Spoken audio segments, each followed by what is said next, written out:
inside. The before coming on the show as a guest, you got to tell a secret. That's the ticket. That's the access pass. So I'm gonna ask Shawn for a secret, and I think he's got two today. One quick one regarding your jersey, and then another good one. I'm gonna turn this over to you, and Val, go ahead. You can go put Shawn on full screen right now. We need to see this dude. He's awesome. You're a rock star, Shawn Chaulk. You're a rock star. Come on, painting a picture that doesn't exist. Thanks for having me, Greg. I'm looking forward to having some fun today. But yeah, my first secret about this jersey, I guess, a couple of things. First of all, it stinks.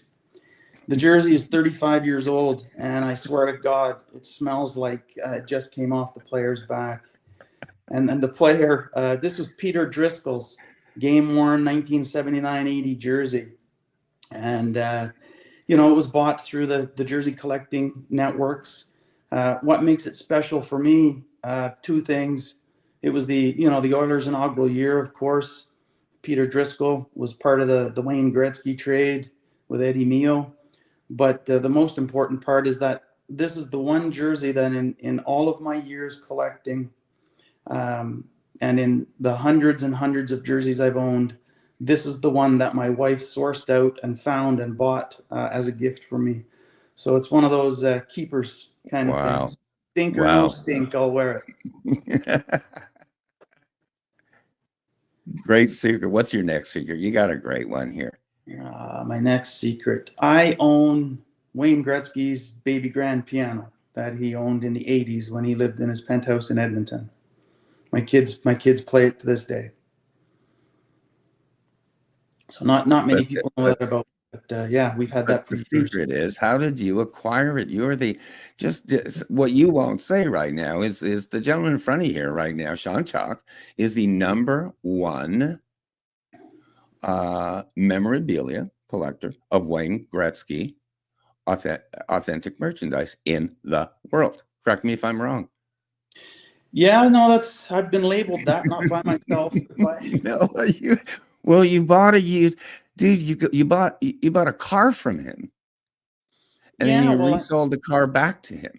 Yeah, so I'm gonna have to have a. I was gonna tell, if I ever chat with Wayne next, I'm gonna tell him I might have to give him my first book about how to buy a car. It's called Secrets from the Inside. Because anyhow, but you the grand piano. Tell the story, because you had last year, as a matter of fact, Shawn, last year you shared this. Just got a little background there, because it just gives our listeners an idea of just kind of who you are as a guy. Yeah, well, you actually alluded to the car thing. So years ago, I got a phone call from a guy in Edmonton who. Now we're friends, but he introduced himself as Wayne's former business manager and business partner to some degree during the 80s in Edmonton, and he owned Wayne's Mercedes convertible, and was wondering if I wanted to buy it. So of course I did. I bought the car and whatnot, and ended up having it restored, and subsequently sold it back to Wayne because he spent 2 years asking me to sell it back to him.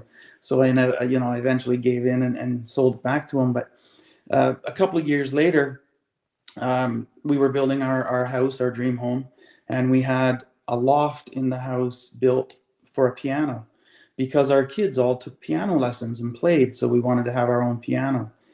And at a time when we were literally just about to start the search for a piano, my phone rings again. And it's Ian, the fellow I mentioned. And he says, Shawn, he says, you've been to my place. He says, I have Wayne's baby grand piano in my condo here. My wife and I are retiring and, dialing it back a bit. And we're moving into a new place and we don't have the space for it. You interested in buying a baby grand piano?